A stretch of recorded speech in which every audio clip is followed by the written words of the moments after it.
Welcome everyone to our 2021 Self-Direction Virtual Conference Series. My name is Molly Morris and I'm a Senior Technical Assistance Consultant at Applied Self-Direction. Thank you so much for joining us today for the session, Teaching Public Speaking Skills and Creating Opportunities for Self-Advocates. I'm just going to run through a few quick housekeeping issues before we begin. You can submit your questions and comments at any time during the session by using the chat box on your screen. And if you experience any audio or technical issues during today's presentation, you can send us a message again by using the chat box or by emailing us at info@appliedselfdirection.com, and we'll be more than happy to help you.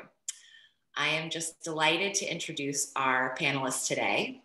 We have Brad Cadell, who's with the Massachusetts Department of Developmental Services and was responsible for the development of the Public Speaking Training Project and related initiatives.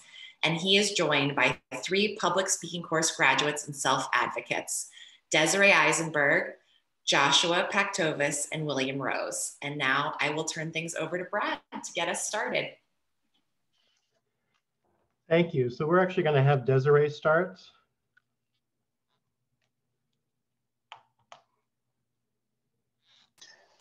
Sorry. I actually swallowed my coffee. Hi, everybody. My name is Desiree Isenberg, and I would like to welcome you to our workshop. It is called Teaching Public Speaking Skills and Creating Opportunities for Self-Advocates. Next slide. I took the public speaking class myself, and this is me. As a final class project, I gave a speech on self-advocacy, what I did and what you can do too. But this is really my first presentation and I'm really glad to be here. Thank you, Desiree. Next slide. You're welcome. Okay, William. Okay, my name is William Rose. Our job today is to describe the DDS pilot project on teaching public speaking skills and the results, to describe the curriculum that was developed, and to discuss next steps and opportunities for speakers. Our hope is that you will like our class and you will offer training and speaking opportunities to people that you know, because more opportunities mean more inclusion, more of a voice, and hopefully more paid work opportunities. Thank you, William. Next slide. So hi, I'm Brad Cadell. And the original need for this pilot was individuals that were in the self-directed supports program. We really wanted them to be part of the outreach and the education, because obviously we wanted to grow that program and have people be more aware of it. So it's more effective, obviously, to have people that are in it be able to talk to it. So we had a lot of enthusiastic people, but not really very many people with public speaking experience. So we ended up having or asking the same people over and over again to be part of presentations.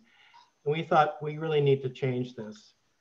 So our overall goal was to include people who receive supports in disability services infrastructure, as well as promoting inclusion in community groups and committees.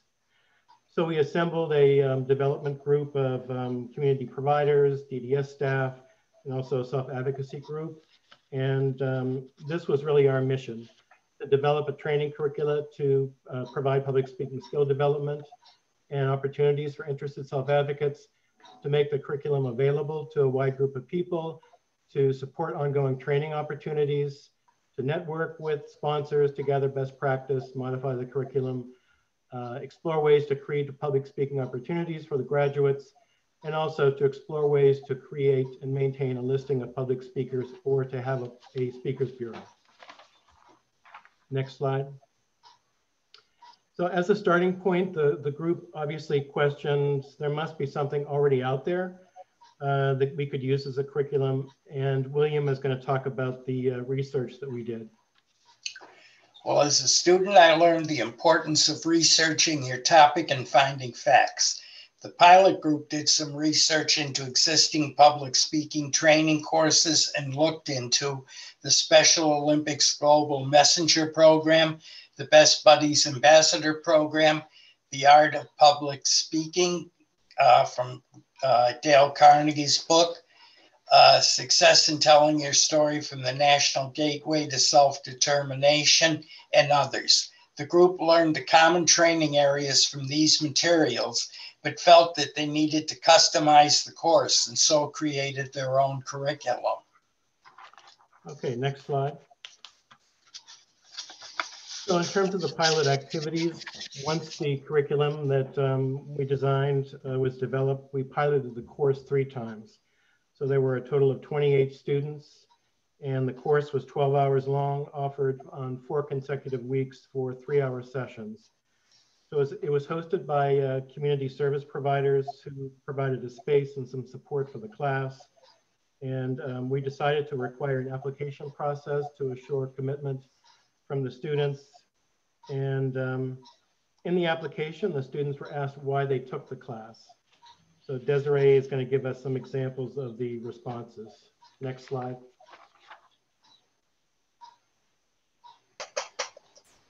All the students were asked what they wanted to accomplish. For me, I wanted to learn more skills. Other responses were to be more relaxed and less nervous speaking in front of a crowd, to be able to plan and organize a speech, and most important, knowing when you speak, people will listen. Right, and that was something, the last thing that you said, that was something that everybody said. And that really was the most important, to know that when I'm speaking, people will listen. Next slide. Now we're going to tell you a little bit about the curriculum that we developed. The course is divided into 3 main sections. The first is seeing yourself as a public speaker. The second is organizing the content of your speech. And the third is how to deliver your speech.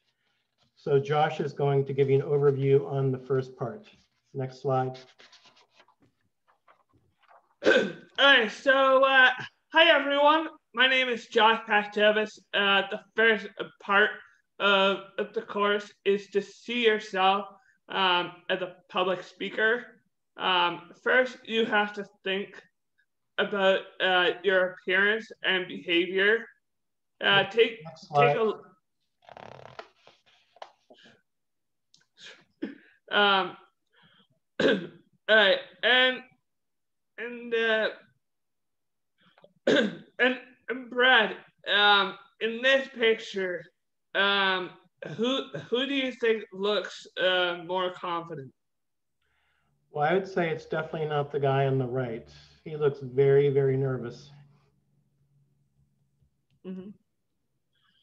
It is the guy on the left, of course, and looking confident and enthusiastic helps a lot, and people will want to listen to you.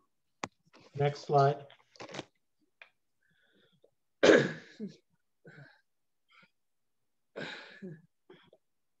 and let's take a look at this picture.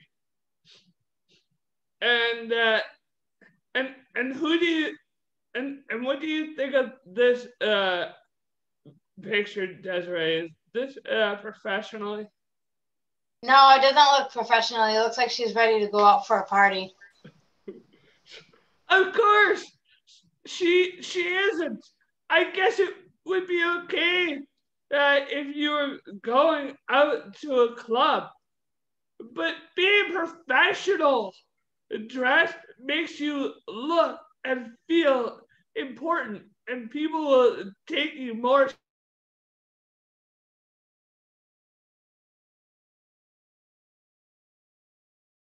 Being prepared is really important. And Brad, in this picture, what do you think of this speaker? I would have a hard time with all those papers. I know. how in the world could you find anything in that darn mess? Yeah, too messy and disorganized.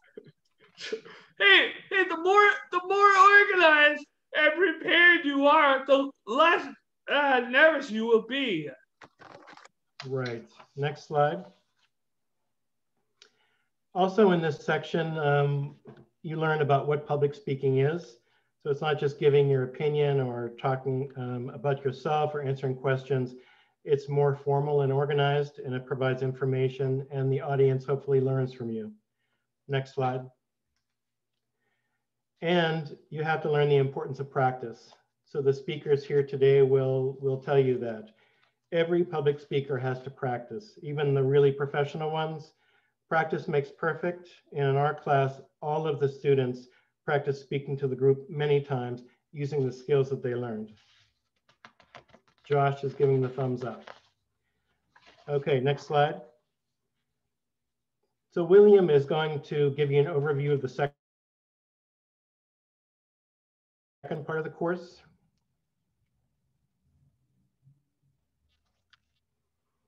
You're on mute, William.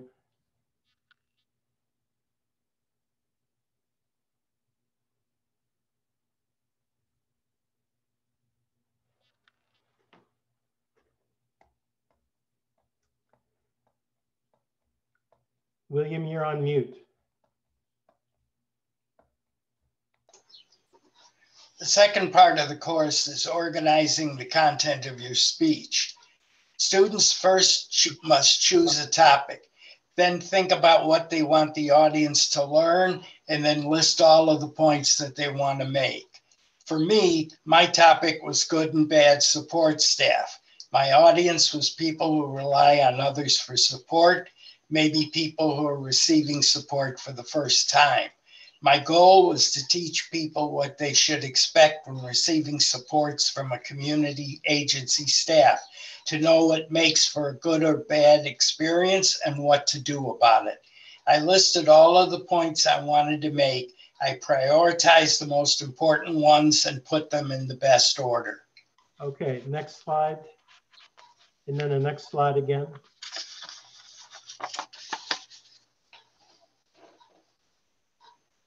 Okay, William, you're going to talk about gathering information. In the class, we learned ways to gather additional information and facts. So I did some research on my agency provider, Baycove, to gather information on how they operate and how they expect their staff to support others. In the end, you learn to thank your audience and repeat what you wanted them to learn and tell them the important thing you want them to remember or do. So in summary, we learned you must be organized, know what you want to say, and end up teaching the audience something. Okay, thank you, William. Next slide. And Josh is going to give you an overview of the last section.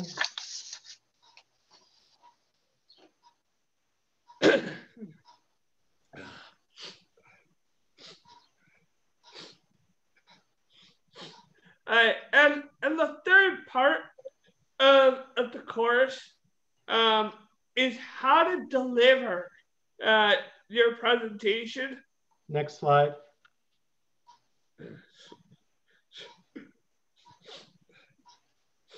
And once your speech is completely organized, you have to think about how you are going to deliver it. We learn different methods. If you can't remember your speech, you can use note cards, a PowerPoint slide to actually remember it. Next slide.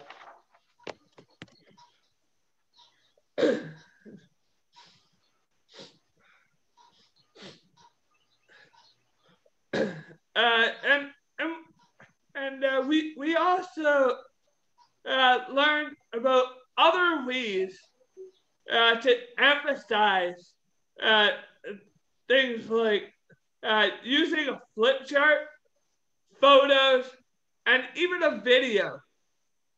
students could also have someone assist them in the presentation. It was important for students to learn about and try different methods, but choose something that they would be comfortable with. Next slide. Lastly, it was important to learn ways to connect with the audience. The most important is to look at them and show that you have enthusiasm, passion about your topic. Other ways are asking questions, telling a story that they could relate to, telling a joke, and even giving them a quiz. Thank you, Josh. Next slide. So in the pilot courses, the students chose a topic of interest. So Desiree is going to give you some examples.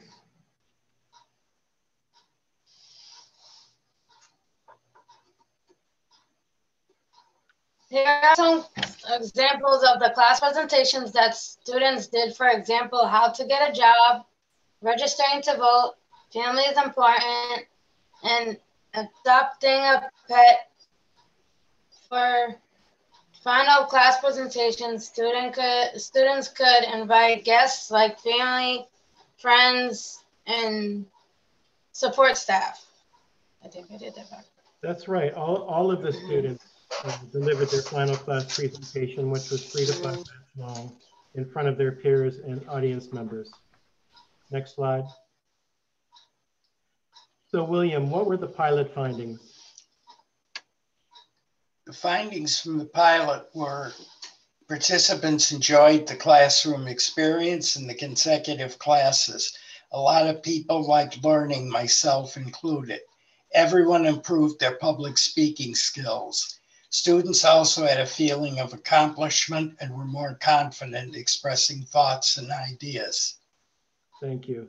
Also, some other findings. There was a lot of homework and a lot of practice involved in the course. So the more support a student got outside of the class to do this, the more successful they were. Also, the curriculum was very adaptable and broadly applicable to students. So rather than just a tool for people in self-directed supports to be part of a speakers bureau, it was really widely a tool for self-empowerment. So the end goals and the next steps for students varied really widely. For instance, one student's goal was to feel comfortable and be part of the Thanksgiving Day toast with the family.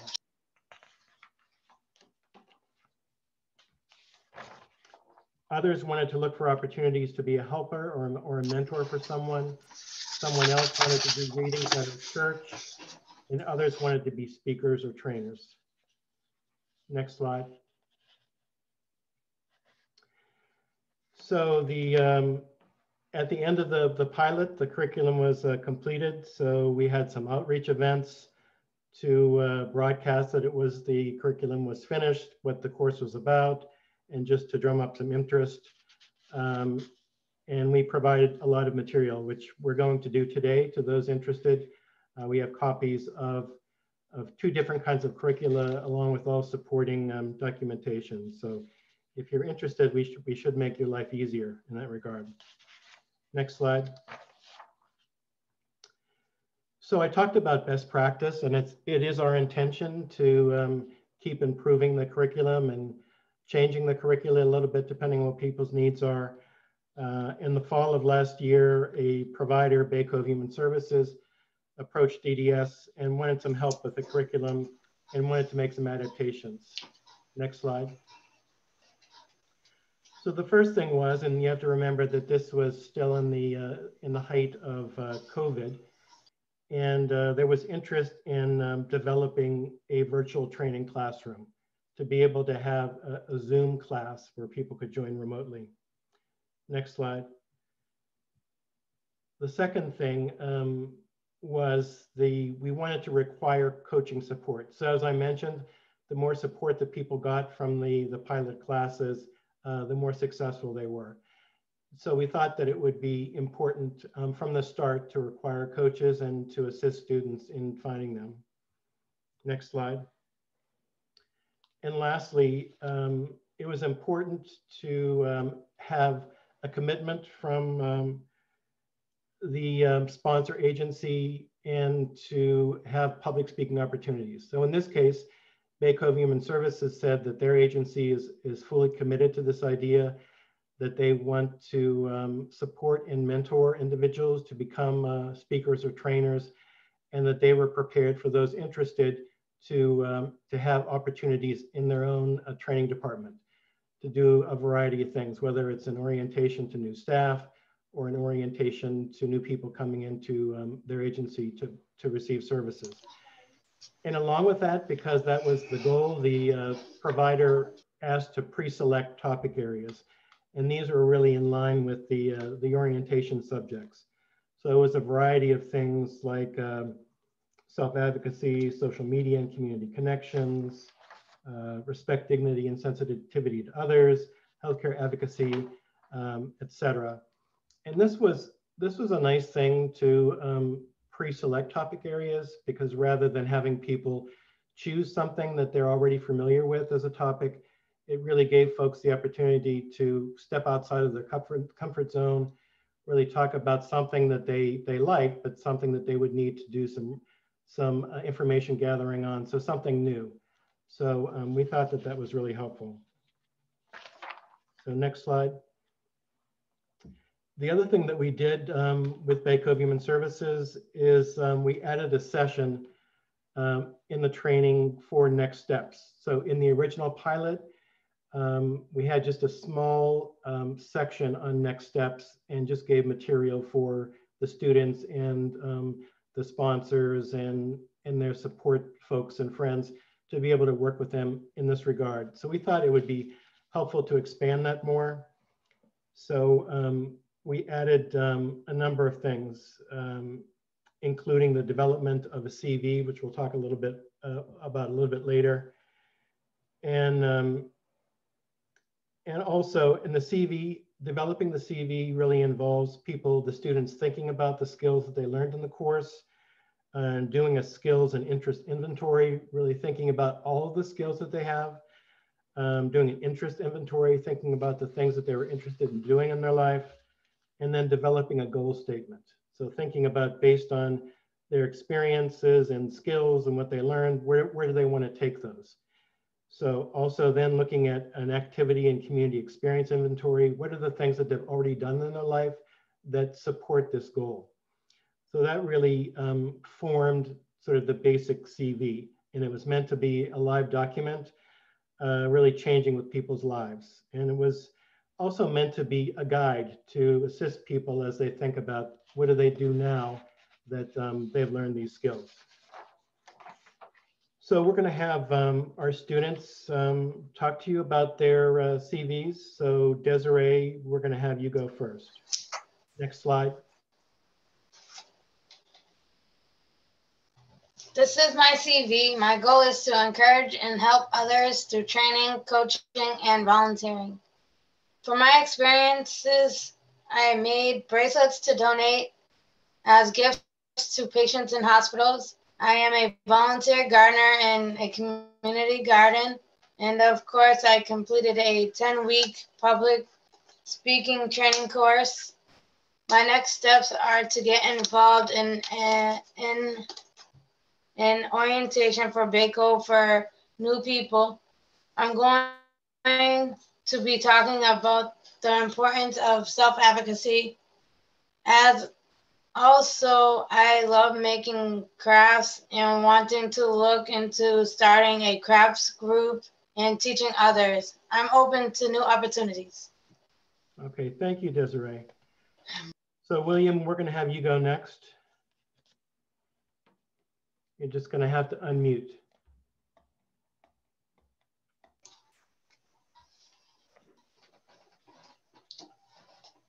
Yeah, Brad, I'm having a problem with the system. I can't hear a thing you're saying.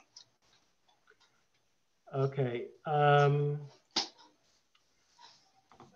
going to see if I can email somebody to help you out, but in the meantime, I'm going to speak on your behalf, if that's okay, until we can fix that. William can't hear me, so I'm just going to go ahead. Next slide. So this is William's CV, and this is what he would have told you. So William's goal was to share information, experience, and education with others on supporting individuals with disabilities.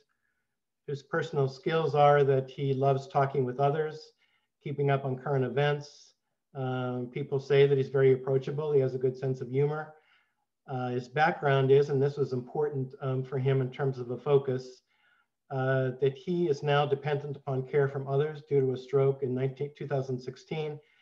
And from his own experience, he really wanted to educate others on the sensitivity, dignity, and advocacy.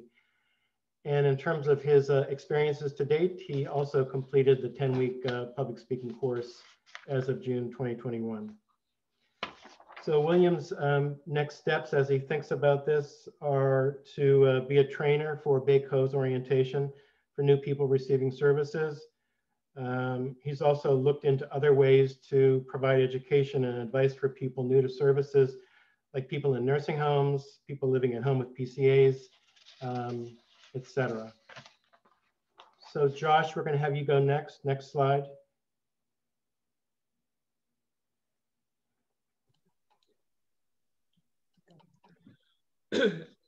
Brad, I actually can't show my camera because I think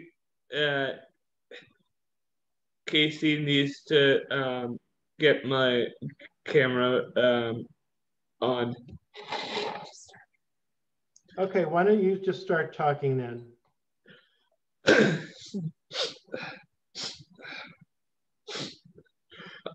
Alright, so my goal is to help and encourage others through teaching and leadership. I like talking with and helping others. I am a hardworking and like to create changes. I have lots of good computer skills. I also like to bike, including travel. Some of my professional experience includes being part of a self-advocacy group sponsored by the Price Center. Additionally, I have taken a 5-week public speaking course, which I then was able to co-lead. I am a strong advocate for others to take this public speaking course and learn new skills. My next steps are to be a co-instructor for this course this fall, and to continue being an active advocate within my community. I think I have gained a whole lot of new skills and gathered confidence to bring to my future employment situation. Okay, thank you, Josh. Next slide. So just thinking about some best practice from this course and some of the adaptations that we made. The first thing is the Zoom classroom experience. So the downside is that Zoom obviously lacks the immediacy of in-person trainings. And as we're witnessing today, there are also technical issues that need to be managed. But on the other hand, there are many advantages. There is accessibility. It was easy for people to join no matter where they were. So as you know, transportation and all those logistics are very challenging. So that was a positive thing. Also, there's the ability to record sessions and the speeches, and that was helpful to us in the course. It was something that could be exchanged between instructors. So if one instructor wasn't at the first session, they could see what happened. We were also able to record speeches that people did and play them back for them to have them see themselves and to have some group feedback. So that was helpful. The second thing was, in terms of best practice, is that the coaches obviously made a difference. The coaches were all invested in the class themselves, and so they learned something as well. And there was a commitment. The other thing was there's a commitment of the sponsor to create the speaking opportunities. So that's something, as I mentioned, is very important. So in the future, when DDS is going to be working with somebody, partnering with another group to develop another course, then we're going to require that they commit to next step opportunities. So as we've mentioned, you know, having skills is one thing, but having the opportunity to use them is another. Lastly, the thing that's been consistent throughout the courses is that the students' next steps are broad and very individualized. For instance, it can be a range of anything, like getting involved in more self-advocacy groups, as Josh mentioned, asking to do presentation at various groups that they're already involved in, starting a cooking group or a craft group, Desiree mentioned that, being the teacher for the group, starting a chat group on the internet, being involved in community theater, doing readings for their church. So there are many ways of using communication and public speaking skills, you know, based on people's interests, which was great to see. Next slide. So as mentioned, there are many variations of how the curriculum could be used. The curriculum could be done in an abbreviated way. It could be a one-day session for self-advocates, or it could be a more advanced training. It could be for folks that are already public speakers and want to improve their skills in other kinds of variations. You could be working with a local Toastmasters group to be part of the course. You could add other training objectives like community membership interest.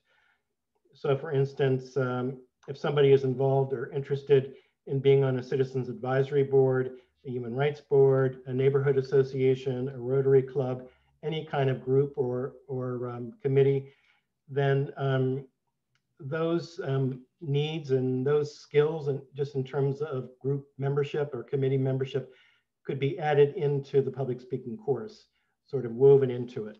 So there's many ways that you can do it, but we feel pretty comfortable that this is a good core curricula that people can use and can be successful.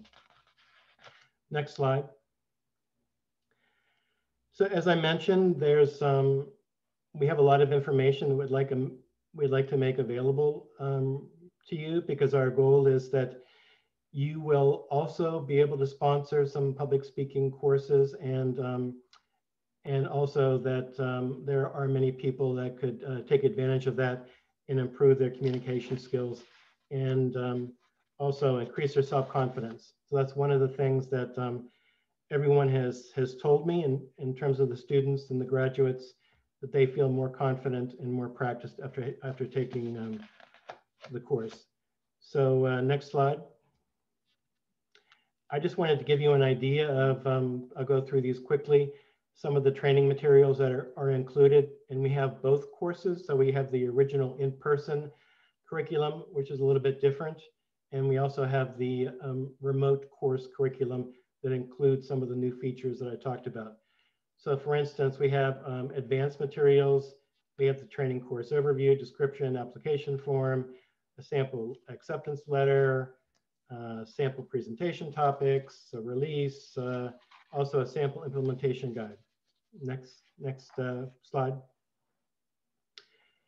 Also included are segments on orientation for the remote course. there was, we have a sample agenda for the orientation with coaches. We also identified a number of student and coach expectations, which we thought was important, in particular to help us identify the right coach. There's also a Zoom orientation, which was important really for everybody, students and coaches. We have a sample agenda, and we also have Zoom tips and practices. And we also included some best practices from things that we found on the internet that we found helpful in terms of teaching in a Zoom classroom. Next slide. And then we have the session modules themselves. So we have everything included. Each of them has a PowerPoint module and also a lesson plan. And we included any of the class exercises that we did. So for instance, in session 1, we had a number of practice sessions. So we had introduction speech workshop. We had some sample class goals, sample class rules. We also had a link for some do's and don'ts video.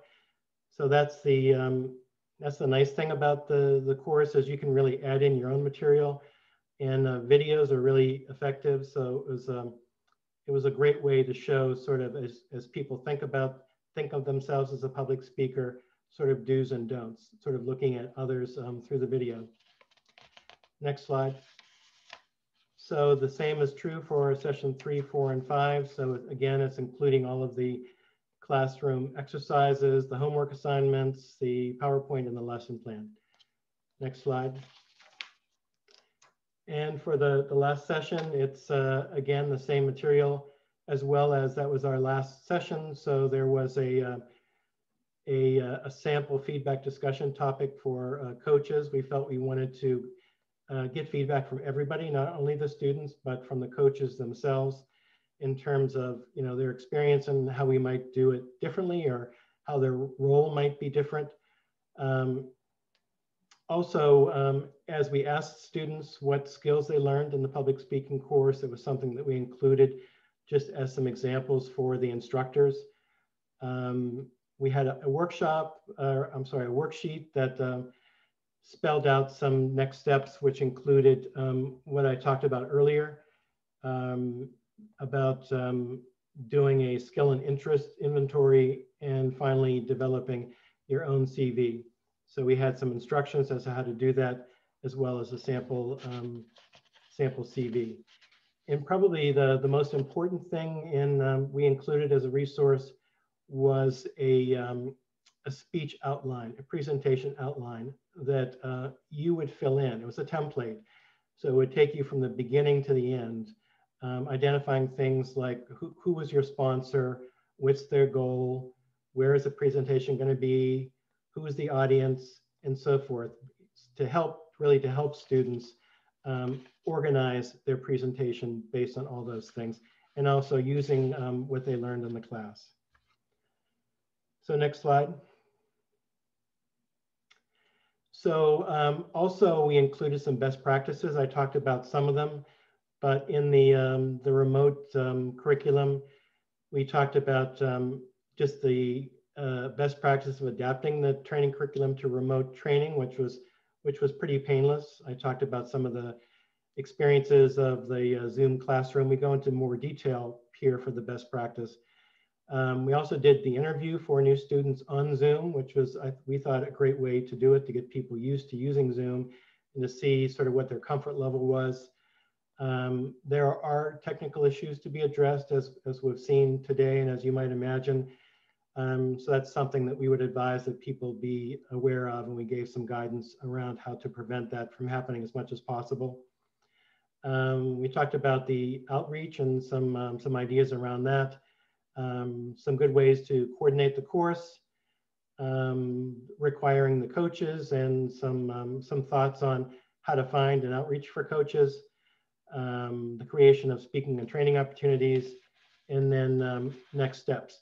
So I described sort of the next steps that were part of the course, and there's really different ways that you can do that. You can extend some sessions to the actual course to provide some individual time with students, or that could be done just with the student themselves and their sponsor or their mentor. But it is important for, we think, for the graduating student to really develop more concretely the next steps into the form of a CV to really give them that guide. Next slide. So that's what we have. I'm sorry I was rushing through that, but now we're open to questions and comments from folks. Great. Thank you so much to Brad, William, Josh, and Desiree for a great presentation. I'm glad we can have a chat with all of you to answer some questions. So the first question we have is for the graduates of the public speaking class. Why would you recommend that someone take this course or any kind of public speaking class? Okay, why don't we start with you, Josh?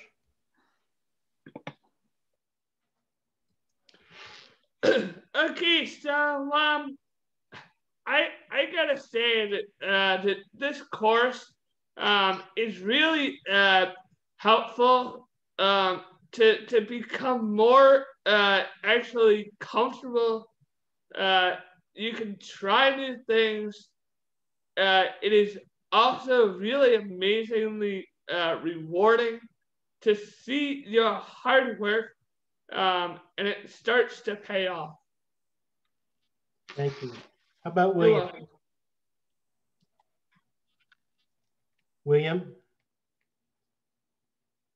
I don't know if William has the sound.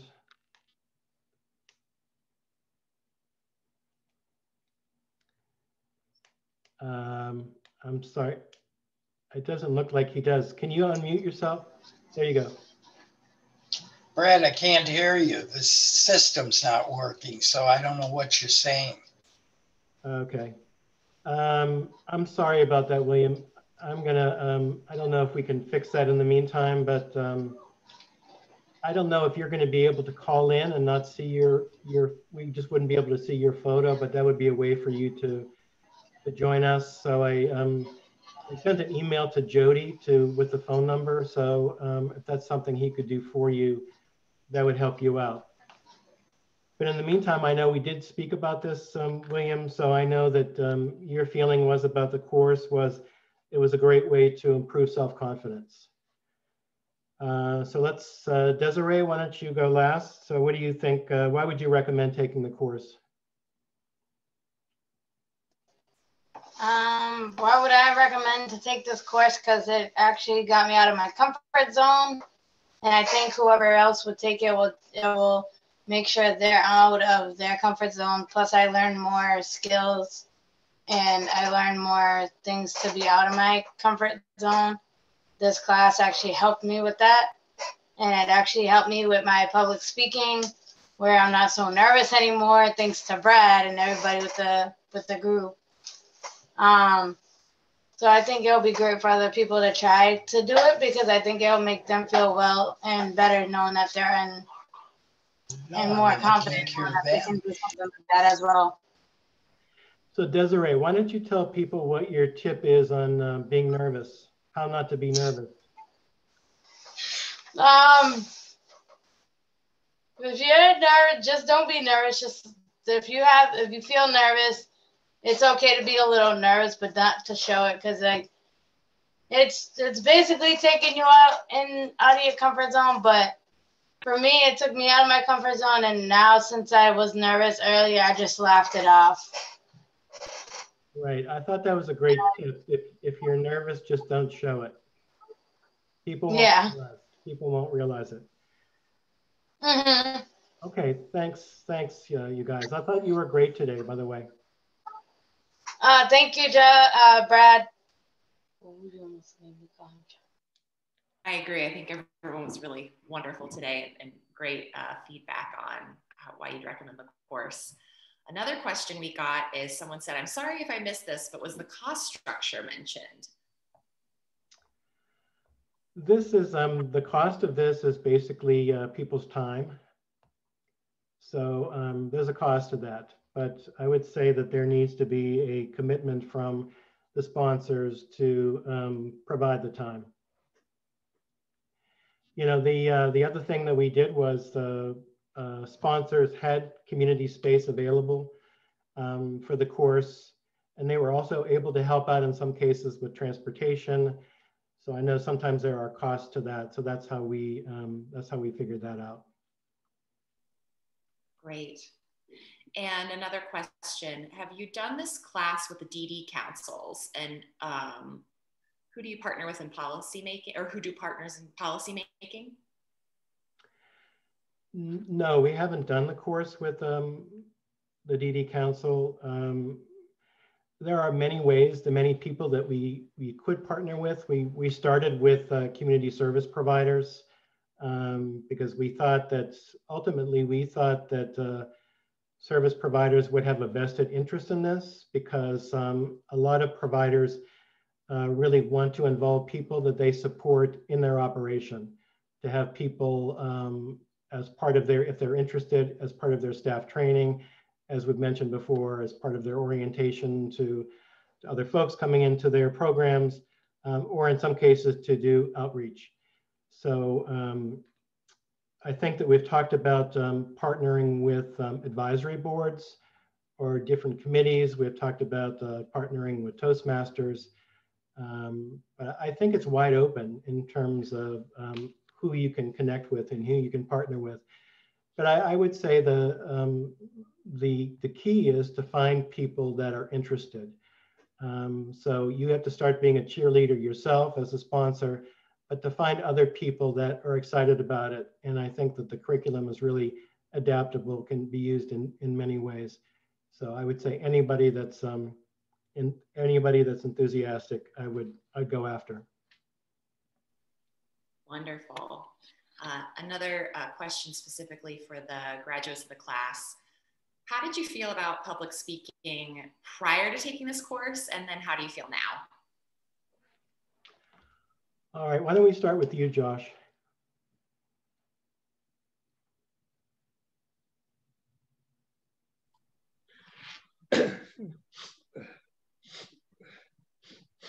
Okay, so I want to say that with me, I was feeling kind of like maybe a little bit nervous at first, but definitely like I kind of got the hang of it, and I was able to get used to the course after a while, including the help and support that I actually got from various of people, including Brad Cadell. And I think you mentioned in your presentation today that you gained self-confidence. Yes. I definitely see the difference in you. I've been working with you for a while. So I was running the class that you were involved in, and in the beginning, you were very nervous. So it's easy to forget sometimes, but you definitely look a lot more comfortable today than you did in the beginning. Thank you, Brad. Anytime. Okay, how about Desiree? Do you want to answer that question?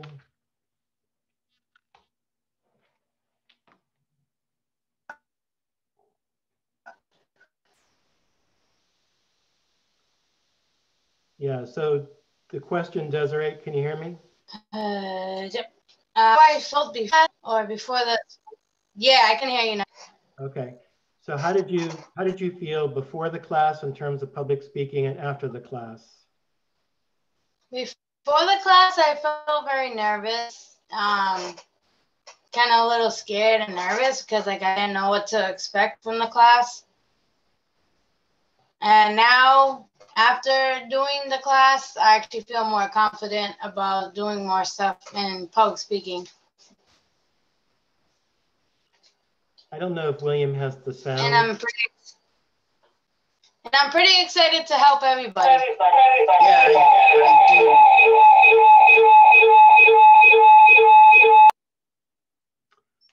do. Okay, William is definitely having a problem with sound. No, I'm sorry, William. I know that William and I have talked about this. I'm sorry you can't hear him. But William talked about knowing the importance of organization and the importance of doing research and gathering information.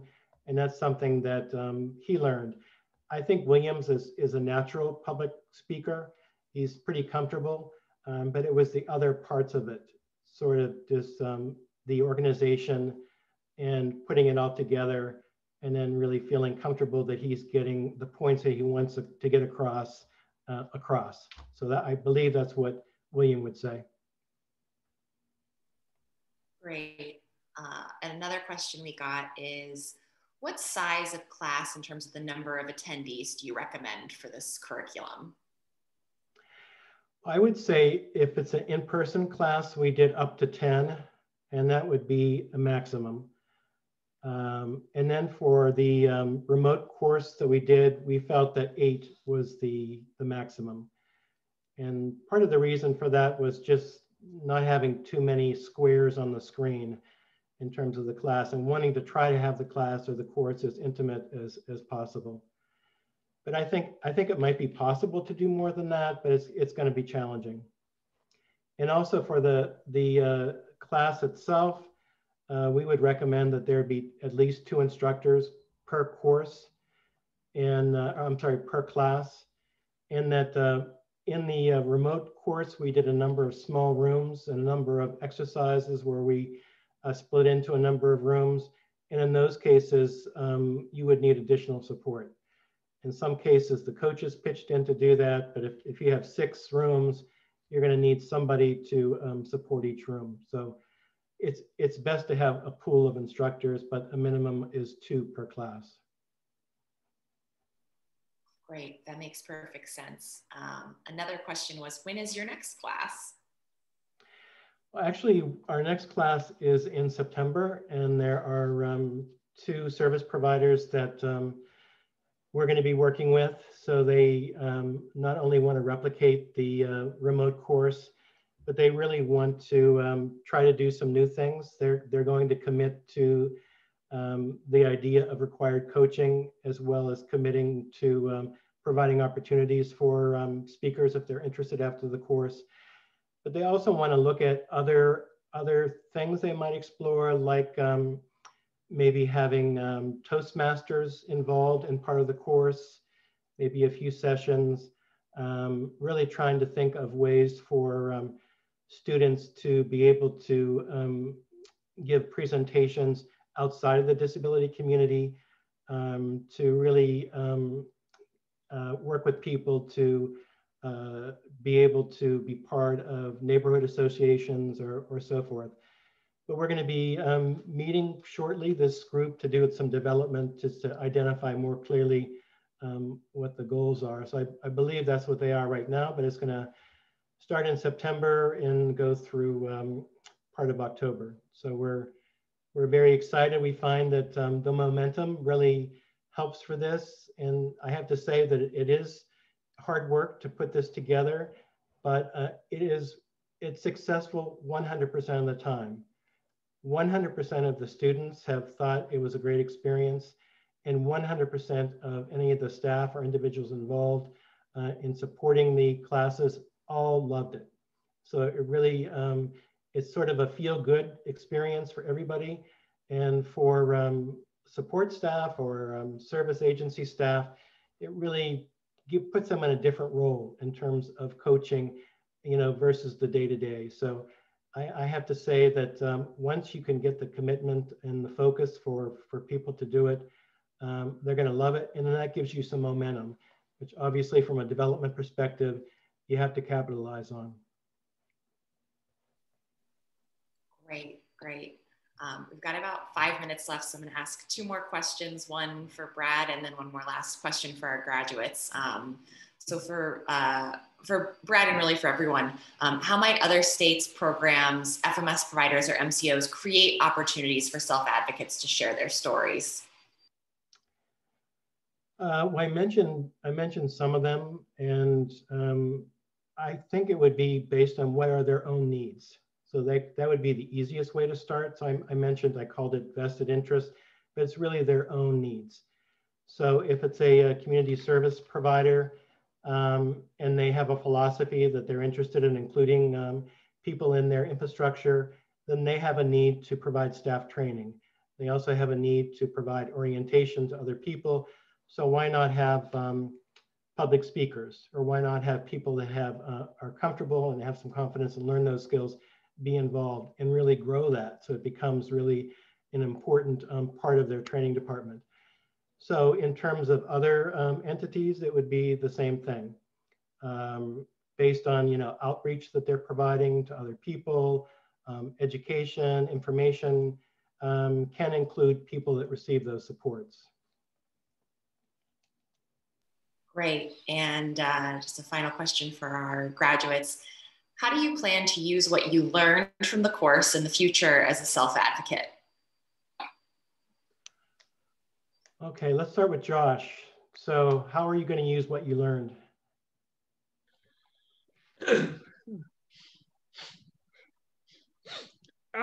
God, with me, I'm gonna okay, I'm gonna try and use all of the tools and stuff that I've actually used. God, I want to say like over the years of taking the public speaking course, and what I'm actually gonna do is I'm gonna try and show the other people of how it can become a new speaker. Right, and Josh, you mentioned some of that in your next steps, because Josh also told you that he was a co-instructor for one of the sessions. So it's that was important for him, using the skills that he learned to actually be an instructor. And the other thing is that Josh, you've mentioned that you really like to be part of a change. So this is something new for people to learn skills and make changes in their life, and that's something that generally you like to be involved in. Oh, of course, absolutely, Brad. Okay, how about Desiree?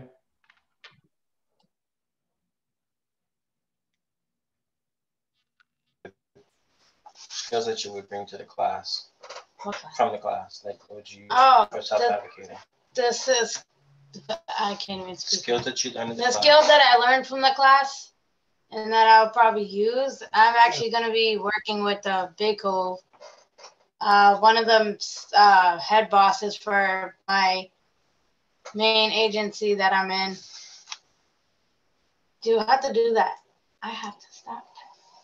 Did you start? Oh.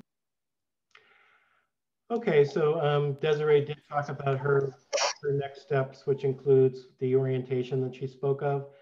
And Desiree has a lot of interests, including crafts and so forth. So I know she felt more confident to explore new things, like maybe starting a crafts group. She mentioned that in her presentation.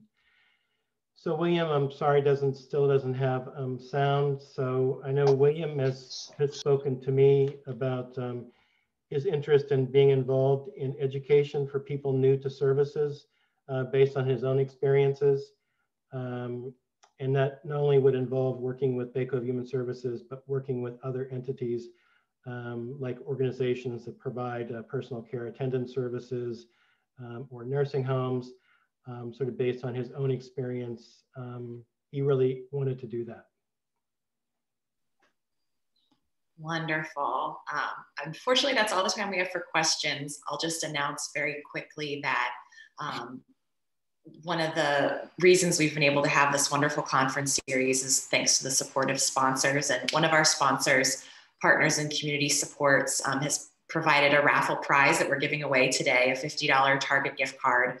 So I'm happy to announce that Michelle Flood has won that Target gift card. So you can be looking for that, Michelle. Congrats. But I want to end today's session just by giving just the biggest thank you to our absolutely fantastic speakers today, Brad and Josh, Desiree, William. We are just so thankful that you've been able to share your story, inspire us all to be thinking about how to implement this program and this model across the country. And it's clear to me that the public speaking training and hard work has really paid off, because everyone did just an incredible job today. And on behalf of Applied Self-Direction, I want to thank everyone who joined us today. We still have an ongoing conference series. We'll have one more session next week, so I hope you can join us. And thanks everybody for being here for this one, and enjoy the rest of your day. Take care, everybody. Thank you, everybody. Bye, Brad.